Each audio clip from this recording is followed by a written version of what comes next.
FBI Agent Alicia Carter's fingers clenched around her coffee cup as Officer Donnelly's shadow fell across her table.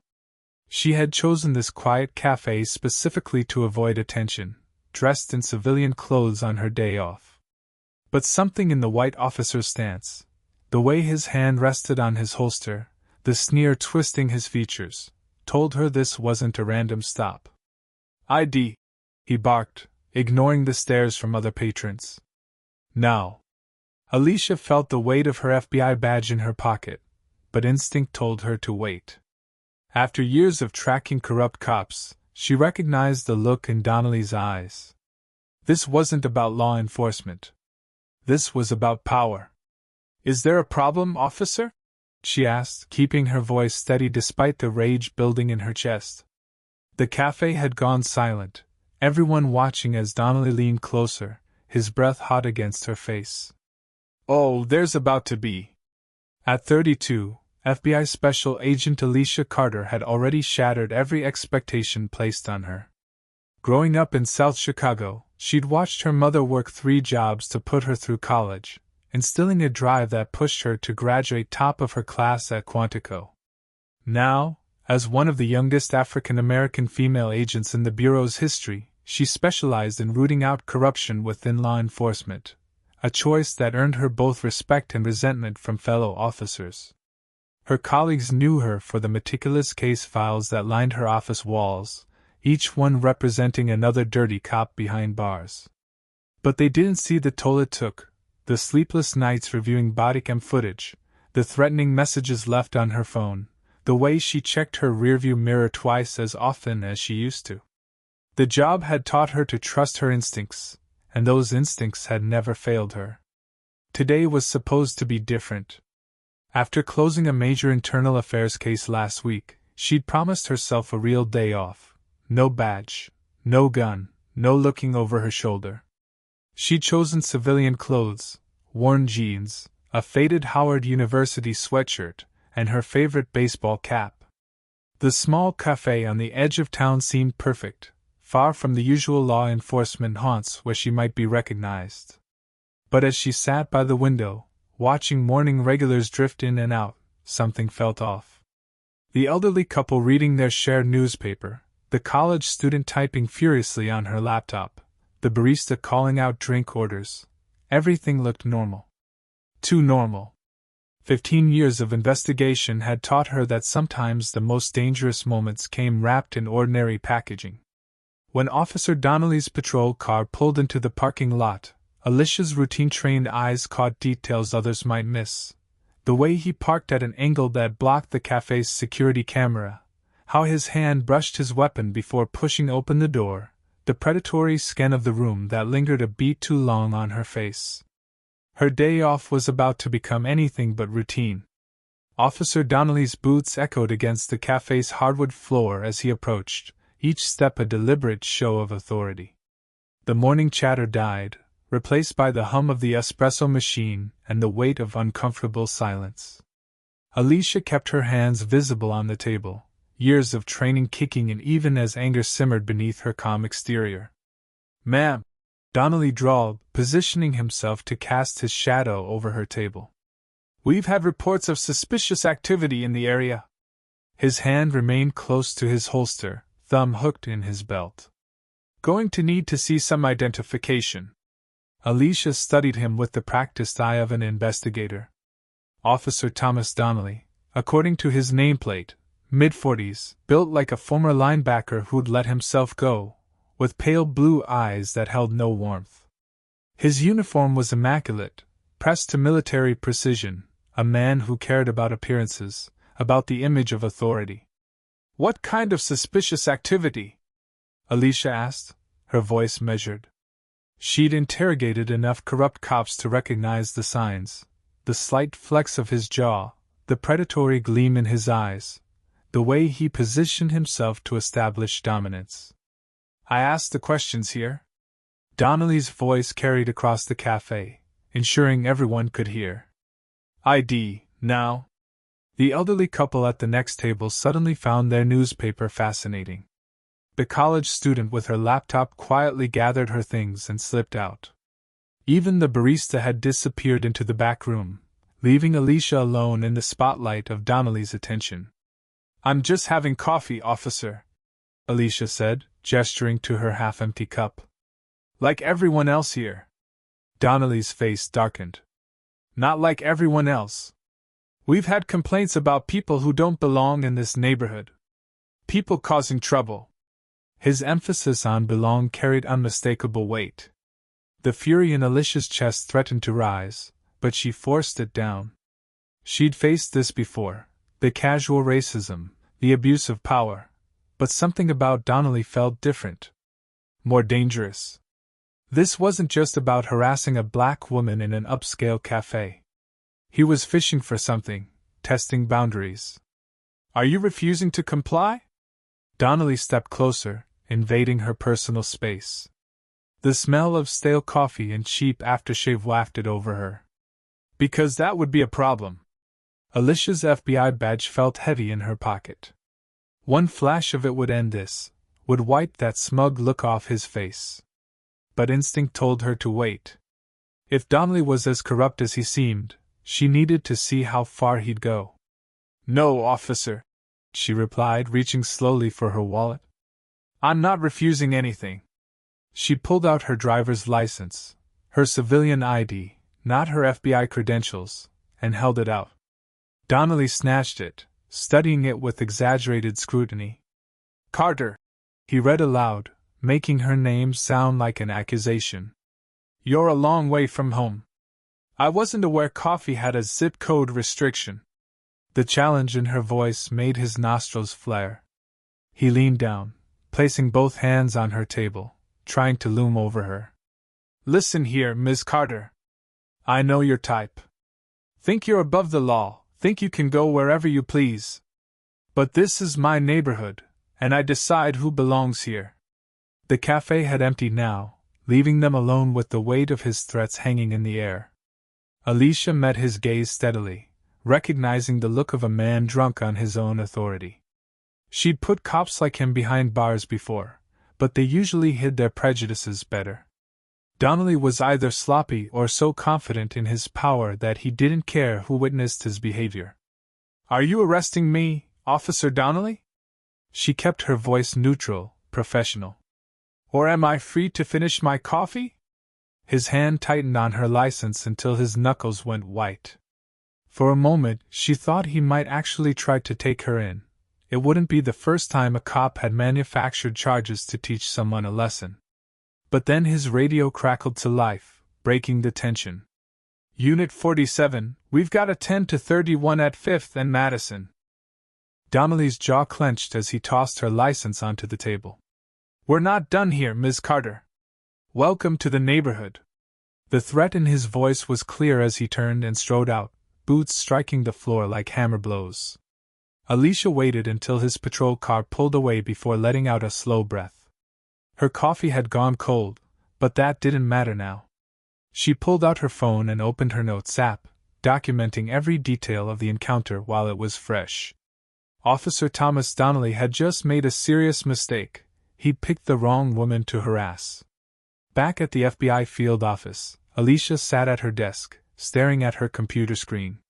She typed, "Officer Thomas Donnelly," into the Bureau's database, and what she found made her blood run cold.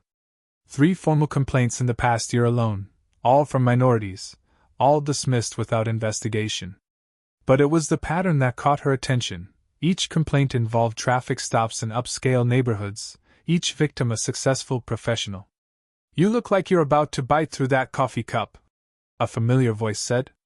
Alicia glanced up to see Special Agent Marcus Stevens leaning against her doorframe. They'd worked dozens of cases together, and he knew her tells better than most. "Remember that corrupt precinct in Baltimore?" she asked, turning her monitor so he could see. "The one where officers were targeting successful minorities, making their lives hell until they moved out of desirable neighborhoods." Stevens' expression darkened as he scanned the complaints. "You thinking we've got another cleaning crew?" "I don't know yet. But I had an interesting run-in this morning." She detailed her encounter with Donnelly, watching Stevens' frown deepen with each word. "You should have flashed your badge," he said, but there was no real conviction in his voice. He knew why she hadn't. And missed the chance to see how he operates? He's comfortable, Marcus. Too comfortable. That kind of confidence comes from practice and protection. Stevens pulled up a chair, his 6'2" frame making it look like children's furniture. What's your next move? Before Alicia could answer, her phone buzzed. An unknown number. She put it on speaker. Agent Carter? The voice was female, nervous. My name is Regina Washington. I run the Community First Bank branch on Maple Street. I got your number from Maria Torres at the Advocacy Center. She said you might be able to help. Alicia exchanged glances with Stevens. What's this about, Ms. Washington? Officer Donnelly. He's been. I can't really talk about it over the phone. But I'm not the only one. Could we meet? Of course. There's a coffee shop. No. Regina cut in quickly. Not in public. He watches the cafes. Could you come to my office? After hours? The urgency in her voice was impossible to miss. I'll be there at 6. After hanging up, Stevens leaned back, crossing his arms. I don't like it. If Donnelly's watching public spaces, he's got more resources than a beat cop should have. Which is exactly why I need to look into this. Alicia pulled up Regina's background. Respected banker, community leader, no criminal record. Will you run backup? You know I will. But Alicia? His voice turned serious. Be careful. If this guy's really cleaning house, he's got friends in high places. The bank's parking lot was nearly empty when Alicia arrived that evening. Regina Washington stood in the doorway, an elegant woman in her 50s wearing a tailored suit that couldn't quite hide her nervousness. She ushered Alicia inside quickly, looking over her shoulder before locking the door. Thank you for coming, Regina said, leading her to a private office. I wasn't sure who to trust. The other women, we've been talking, comparing notes. At first, we thought they were isolated incidents. Other women? Regina nodded, settling behind her desk like it was a shield. Professional women. Doctors, lawyers, business owners. All of us Black or Hispanic, all of us successful. It started small, traffic stops, parking tickets, noise complaints. But then it escalated. Health inspectors at our businesses, tax audits, building code violations. Always after Donnelly made contact. Alicia leaned forward. How many? That I know of? At least 8. But some won't talk. They're too scared, or they've already left. That's what he wants, you know. To push us out. Make us feel unwelcome in our own community. Has he threatened you directly? Regina's hands trembled slightly as she opened her desk drawer. She pulled out a stack of parking tickets, laying them on the desk. 3 months ago, he pulled me over. Said he'd been watching me, knew all about my operation. Asked if my clients knew their banker had a record. Do you have a record? No. But the next day, someone filed a complaint with the banking commission claiming I had a fraud conviction. It was proven false, but mud sticks. I've lost clients, people I've worked with for years. Alicia made notes, her mind racing. This was bigger than harassment. This was coordinated intimidation. Why haven't you reported him? Regina's laugh was bitter. To who? His precinct? The same people who dismiss every complaint. Or maybe the city council, where his uncle sits on the police oversight committee? We tried speaking up. Each time, things got worse. A noise from the outer office made them both freeze. Regina's eyes widened in fear, but Alicia held up a calming hand. A moment later, Stevens appeared in the doorway, his badge visible. Security guards spotted a patrol car circling the block, he reported. Time to wrap this up. Regina stood quickly. He's watching me? Here? Ma'am, we won't let anything happen to you, Stevens assured her. But we need to move carefully. Agent Carter? Alicia handed Regina her card. Document everything. Dates, times, witnesses.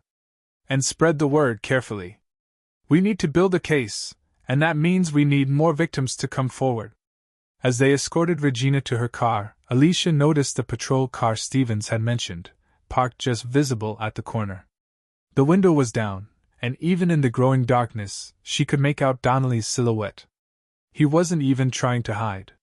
Back at her apartment that night, Alicia spread her notes across her dining table. 8 confirmed victims, possibly more. A pattern of escalating harassment backed by suspicious official actions. And a cop bold enough to conduct surveillance on an FBI agent. Her phone buzzed with a text from Stevens. Got some info on Donnelly. Family's been in the department for generations. Father was forced to retire after similar complaints in the 90s. Never charged. Another piece of the puzzle. Donnelly wasn't just a corrupt cop, he was legacy, protected by a network of relationships built over decades. Taking him down wouldn't be as simple as gathering evidence. They'd have to dismantle an entire system of protection. A sharp knock at her door made her jump. Through the peephole, she saw a uniformed officer, not Donnelly, but young, nervous-looking. He held up an envelope. FBI Special Agent Carter? His voice wavered slightly. You've been served. Complaint of harassment and interference with a police investigation. Alicia opened the door just enough to take the envelope. Inside was a formal complaint, filed by Officer Thomas Donnelly, alleging she had been intimidating witnesses and interfering with an ongoing investigation. The message was clear: back off, or face consequences. Her phone buzzed again. Stevens. Just got served too. He's making moves.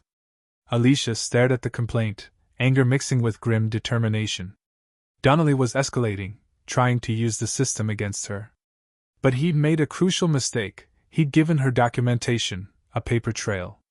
And paper trails were what brought down corrupt cops. She texted Stevens back. Get me everything you can on his father's case. And find out who else was forced to retire in the 90s.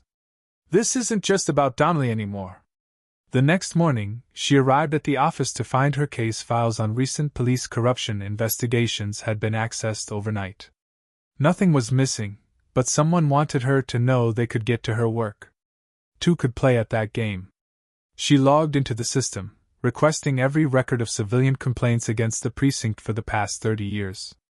The pieces were falling into place, but Alicia knew they were running out of time. Donnelly wouldn't stop at legal intimidation, and the women he'd been targeting were growing more frightened. They needed to move fast, but carefully.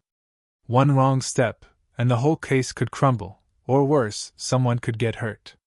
As if to emphasize the point, her computer pinged with a new email. Photos sent from an anonymous account. Her leaving Regina's bank. Her and Stevens talking to Maria Torres. Her having coffee at different cafes. The last photo was from that morning, showing her entering the FBI building. The message was simple. Watching. Alicia forwarded the email to Stevens, then sat back, thinking. Donnelly wasn't just trying to scare her. He was showing off, demonstrating his reach. He had resources, connections, and the arrogance to surveil a federal agent. But arrogance left traces, and traces could be followed. She picked up her phone and dialed Regina's number. Ms. Washington? I need you to set up a meeting. Get everyone who's willing to talk in one place. It's time to bring this all into the light. The community center basement wasn't ideal for a meeting of this importance, but it was secure. Alicia watched as women filed in quietly, each one checking over her shoulder before entering. Regina had come through, 15 people, all successful professionals, all with stories about Officer Donnelly. As Stevens secured the door, Alicia couldn't help but notice how many empty chairs remained. Fear had kept others away. Agent Carter? A tall woman in surgical scrubs approached. I'm Dr. Monica Wilson. I've been documenting everything, like Regina suggested. She handed over a thick manila envelope. It's not just Donnelly. After he started harassing me, my medical license came under review. Anonymous complaints about prescription practices I've never engaged in. Before Alicia could respond, her phone vibrated. A text from an unknown number. Nice meeting. Shame if someone called in a drug complaint. Her head snapped up, scanning the room. Stevens! Check the windows! But it was too late. Red and blue lights began flashing outside, accompanied by the distinctive wail of police sirens. The women panicked, some grabbing their purses, others freezing in place. Nobody move! Alicia commanded, her voice cutting through the chaos.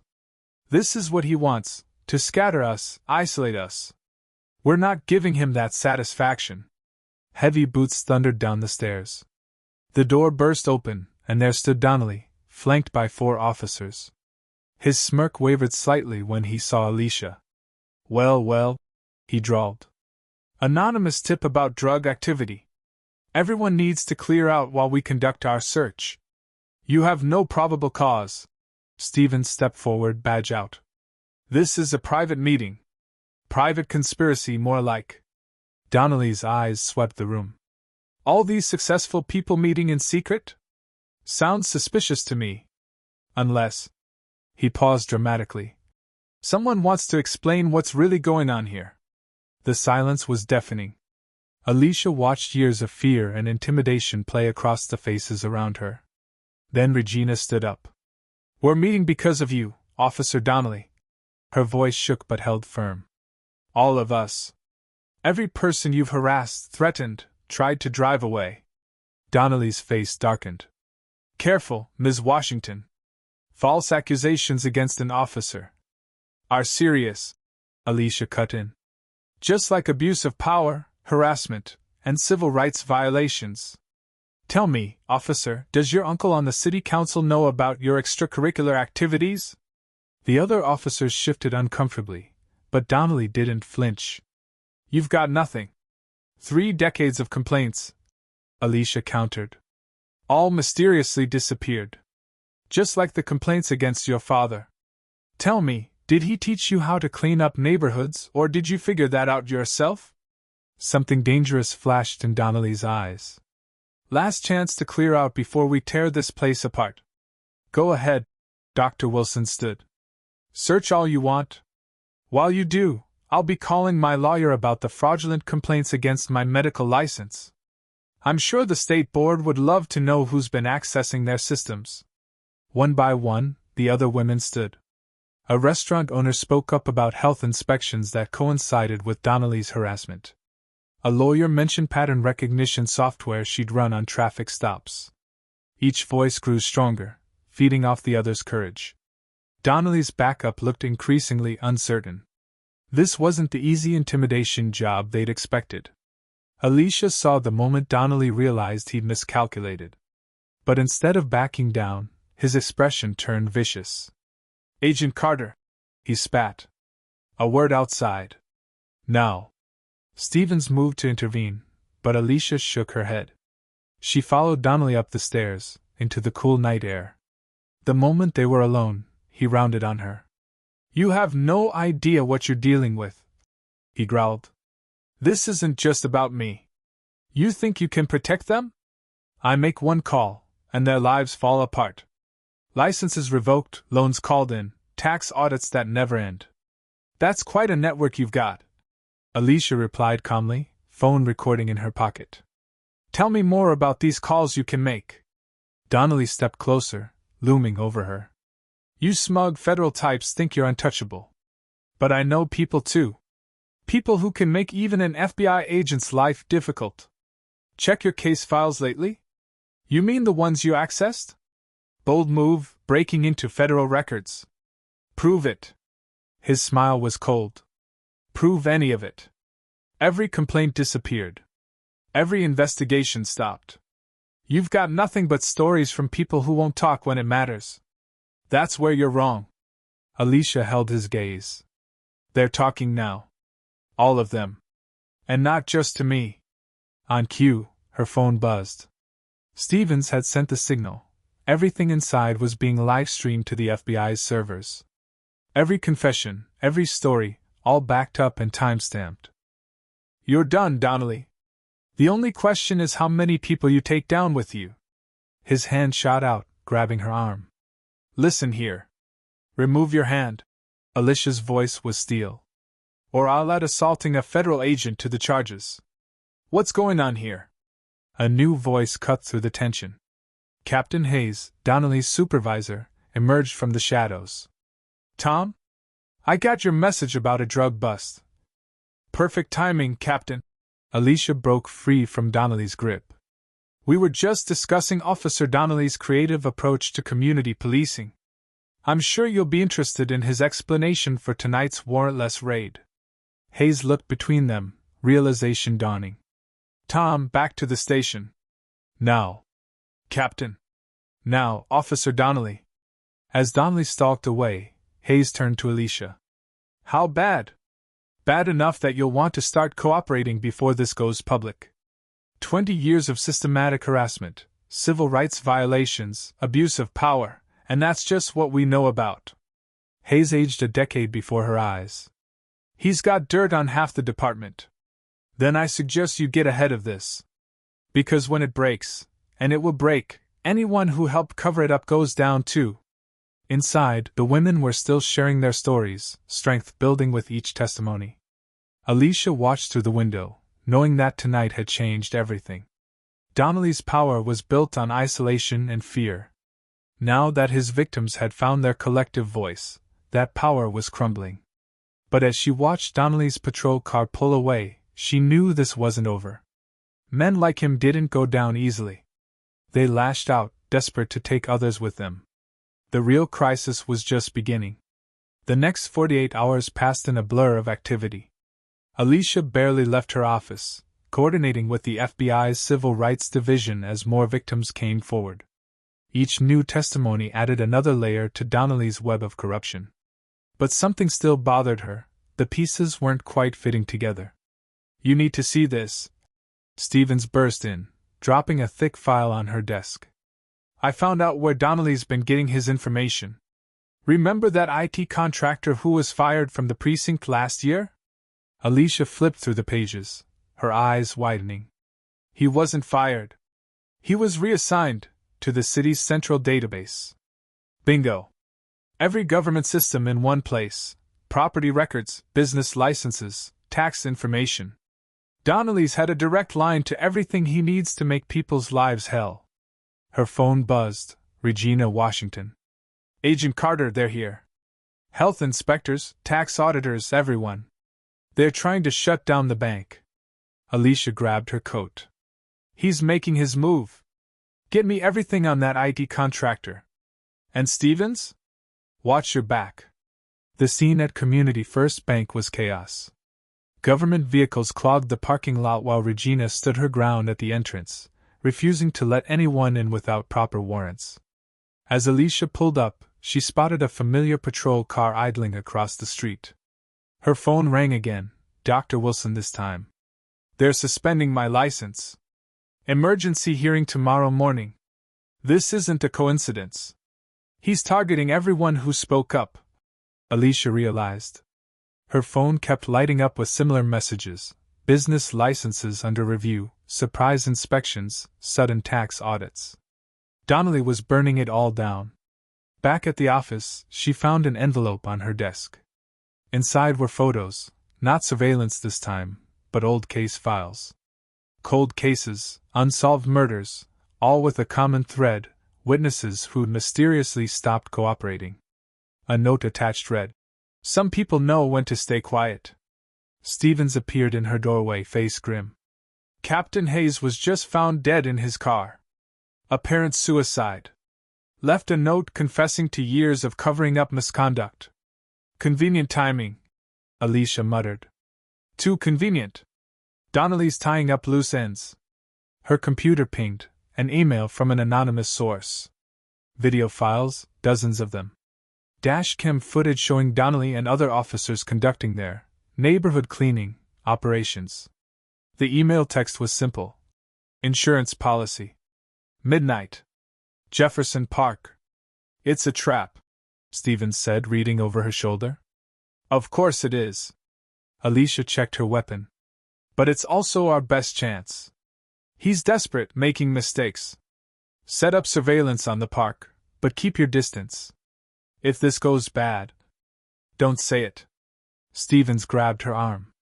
We can do this by the book. Get backup, proper warrants.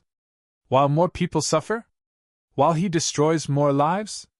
She shook her head. He's expecting me to play it safe, follow procedure. That's how he's stayed ahead of every investigation. Not this time. As darkness fell, Alicia parked a block from Jefferson Park. The same park where this had all started, where she'd first caught Donnelly's attention. Through the trees, she could make out a lone figure on a bench, collar turned up against the cold. Her phone lit up with a text from Regina. Everyone's ready. Just say the word. Another from Dr. Wilson. Hearing postponed. Board members got cold feet. And finally, from Stevens. Surveillance in place. You're not alone. Alicia checked her recorder, straightened her jacket, and stepped out of the car. The pieces were all in place. Nearly 200 victims ready to come forward, evidence of systemic corruption, a paper trail leading straight to the top. All she needed was Donnelly's confession. As she walked toward the park, she spotted movement in her peripheral vision. Not just Donnelly then. He'd brought friends. The real question was, were they here to help him, or to witness his fall? The bench came into view, and Donnelly stood, turning to face her. In the dim light, she could see the strain on his face, the desperation in his eyes. He held up a thumb drive. Last chance, Agent Carter. Walk away. Or I burn everything down, and everyone with it. You still don't get it, do you? Alicia stepped into the pool of lamplight, keeping her distance from Donnelly. This was never about the evidence. Donnelly's laugh was harsh in the cold night air. No? Then why are you here, Agent Carter? Why risk meeting me alone? Who said I was alone? On cue, figures emerged from the shadows. Regina Washington. Dr. Wilson. The restaurant owner. The lawyer. Dozens more stepping forward, phones raised, recording everything. Donnelly spun around, his face contorting as he recognized each person he tried to intimidate into silence. What is this? He snarled, reaching for his weapon. This is what happens when people stop being afraid. Alicia's voice carried across the park. Your power was always about isolation. Making each victim feel alone. That ends tonight. More people appeared, shop owners, professionals, community leaders. All those he'd targeted over the years, standing together. Behind them, news vans pulled up silently, cameras rolling. You think this changes anything? Donnelly's hand trembled on his holster. I've got enough dirt to bury everyone here. One call. To who? Alicia cut him off. The IT contractor who gave you access to the city database? He confessed an hour ago. Your friends at City Hall? They're cooperating with federal investigators. Even your uncle on the council is keeping his distance. Hayes didn't kill himself. But you knew that already, didn't you? The captain was ready to talk. That's why you panicked. Donnelly drew his weapon, but Alicia stood her ground. You're done, officer. The only question is, how many more lives are you willing to destroy trying to save yourself? You don't understand. He spat. This neighborhood, this community, it needs order. Needs protection. People like you, coming in here, changing things. People like me? Alicia stepped closer. You mean successful, professional minorities who earned their place? Who built businesses, served their community, made homes here? We're not the ones who need to leave, Donnelly. His finger tightened on the trigger. Don't move! Or what? You'll shoot a federal agent in front of 50 witnesses? In front of news cameras? She gestured to the gathering crowd. Look around. Really look. Your power is gone. All these people you terrorized? They're not afraid anymore. And without fear, you're nothing. The realization hit him like a physical blow. His gun hand wavered, then dropped. Behind him, Stevens and a tactical team moved in silently. Officer Thomas Donnelly. Alicia's voice rang out clear and firm. You're under arrest for civil rights violations, abuse of authority, and the murder of Captain Hayes. As Stevens cuffed him, Donnelly locked eyes with Alicia one last time. You have no idea what you've started. No, she replied, watching as the community she'd helped unite began to cheer. I know exactly what we finished. 3 months after Donnelly's arrest, Alicia sat in her familiar spot by the window of the cafe where it had all started. This time, she wasn't alone. Regina Washington and Dr. Wilson sat across from her, sharing updates over coffee. The bank's doing better than ever, Regina said, pride evident in her voice. People are coming back, bringing their business with them. They know we stood up to corruption and won. My medical practice too, Dr. Wilson added. And the review board formally apologized for the harassment. They're implementing new procedures to prevent abuse of the complaint system. Alicia smiled, watching people pass by outside. The neighborhood felt different now, lighter somehow, as if a shadow had been lifted. Donnelly's arrest had triggered a wave of reforms. 17 officers had been indicted, 3 city officials had resigned, and the police oversight committee had been completely restructured. More importantly, the community had found its voice. The women who'd stood together that night in the park had formed an advocacy group, working to ensure that no one would have to face intimidation alone again. Stevens called this morning, Alicia said, sipping her coffee. Donnelly took a plea deal. He's giving up everyone who helped him, judges who dismissed complaints, officials who looked the other way. The whole system's being cleaned out. And Hayes? Regina asked softly. Justice there too. The evidence was overwhelming once people started talking. A patrol car pulled up outside, but this time no one tensed. The new officer, a young woman who'd grown up in the neighborhood, waved as she passed. This was what change looked like, not just removing the bad, but making space for something better. Alicia's phone buzzed with a message from her supervisor, another precinct, another city, showing similar patterns. They wanted her to lead the investigation. Back to work? Dr. Wilson asked, noting Alicia's expression. Always. Alicia stood, gathering her things. There are more Donnellys out there, more communities living in fear. But now we know how to fight back. Together, Regina said firmly. Together, Alicia agreed, looking out at the neighborhood that had taught her the true meaning of justice. It wasn't just about enforcing laws, it was about empowering people to stand up for themselves, to transform fear into strength. As she left the cafe, Alicia smiled. The coffee here tasted better than ever. If this story of justice, resilience, and community empowerment resonated with you, join our growing readership. Subscribe now to access more powerful narratives that explore the intersection of law enforcement, civil rights, and social change. Hit the notification bell to stay updated on our latest stories of individuals who stand up against systemic corruption and make a difference in their communities.